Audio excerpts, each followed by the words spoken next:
Good morning, you're watching Sky News Breakfast. In a moment, we'll take a closer look with the papers with Ava Santina Evans, political correspondent at Politics Joe, and Lisa Hasseldine, assistant online editor at The Spectator. But first, as I promised, let's take a look at the front pages very quickly for you. According to The Observer, the Israeli military is confident they'll be able to locate and kill Hamas leaders during their offensive in southern Gaza because of information they've gathered from people they've already captured in the north. What else have we got? Well, in an interview with the Sunday Telegraph, Sir Keir Starmer heaps praise on former Conservative Prime Minister Margaret Thatcher, with the paper saying he's attempting to woo the right.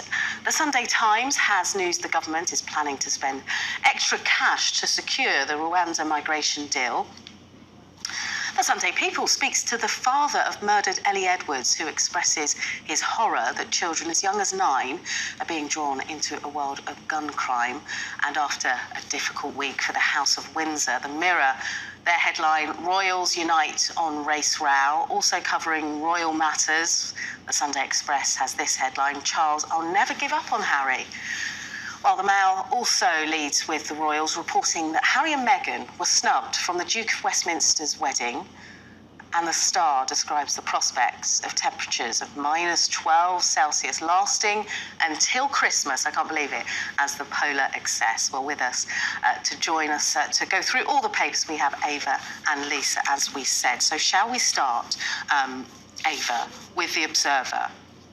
And it's focusing their front page, obviously, on Israel and how they're going to track down, they say, using their sophisticated intelligence, the Hamas leaders and free the remaining hostages. Yes, well, that intelligence is so sophisticated as it has to continue, its bombardment of the entire strip. But yeah, apparently it's now got enough information from prisoners that they have taken from the strip, and also, through general surveillance, that they can now target specific areas which will take down Hamas leaders. And apparently the best way to go about this is to find the leader and then take him out, and then there's nothing else apart from that. They'll continue their bombardment until they've decided that enough of Hamas is eradicated, but that doesn't say much for the civilians who are currently suffering inside the strip. Yeah, and obviously, Lisa, any signs of a truce, well, that's well and truly off the table as negotiators have been pulled from Qatar.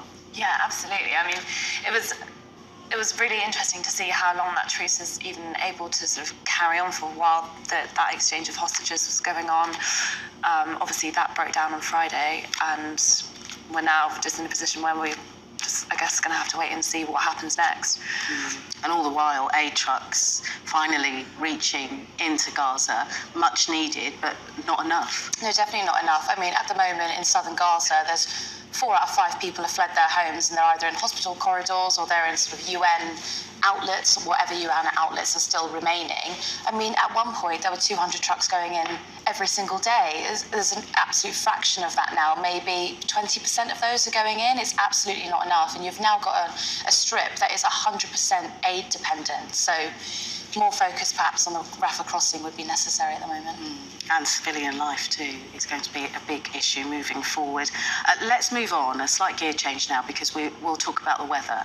And we haven't had the Daily Express so high up, or the Daily Star actually, so high up in our paper review for quite some time, but they're focusing on what a lot of people are talking about at the moment, Lisa, and that's the weather, because there are yellow weather warnings still in place as we speak, and it's caused havoc, particularly in the north of the country. Yeah, absolutely. And the Star is saying that it might even be the case that this weather continues through to Christmas.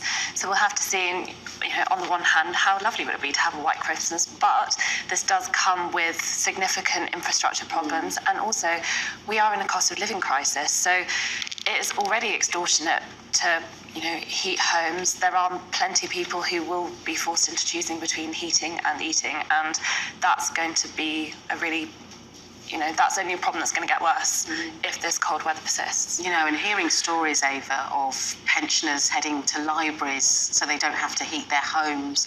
I know at home I have 2 little kids and I give them hot water bottles to go to bed with because, you know, you do have that worry about how are we going to afford that energy bill at the end of the month. I mean, at the start of this year, it was a really big conversation about warm banks. You know, we were talking about how local pubs or local community centres have become hubs for people with young children or older pensioners. And it's not really a conversation we've had this winter, but it absolutely is going on. And the problem you've got now, as well as these community centres, having spent all of their budget at the beginning of this year, some of them can't reopen for this Christmas. It's a worrying time to be you know, on the breadline. Well, one man who believes that he is the solution to all of our problems, it's Sir Keir Starmer. And here we are. The Sunday Telegraph, an interview that he has done, and he was piling praise on former Conservative Prime Minister Margaret Thatcher, which there's all, you know, we all have respect for former Prime Ministers to a certain degree, but this is very unusual, isn't it? It's an absolutely extraordinary take. So Starmer believes that Britain is lacking in agility and ambition, and that's something I think we can all possibly agree on. But he thinks that we should be looking back to the entrepreneurship that Thatcher had or Thatcher garnered in the country, and that's a good, you know, a good person to be looking at. But you know, it's absolutely extraordinary if you are on the Labour left, I mean, even on the Labour centre left, this will be quite the revelation. And you do wonder why a Labour leader who is 20 points ahead, in, you know, sometimes more in some polls, would be interested in trying to garner even more votes. Perhaps it's more telling about his political ideology rather than actually, you know, what he thinks will get him into office. Or worried, Lisa? I don't know that he has that much cause to be worried at the moment. I think the Tories are hardly helping themselves. The Conservative parties, you know, once again going through the motions of grumblings. There are already reports that the number of letters of no confidence in Sunak is beginning to climb. Who knows how many that might actually be? But you know, the Tory party is doing a pretty good job of, you know, displeasing voters as it is. I think actually Starmer has quite the path ahead of him seems to be fairly easy at the moment. He just needs to make sure that he doesn't, you know, fall into any traps, essentially. Yeah, many voices saying, you know, this is his to lose, so we shall see what happens in the coming weeks and months.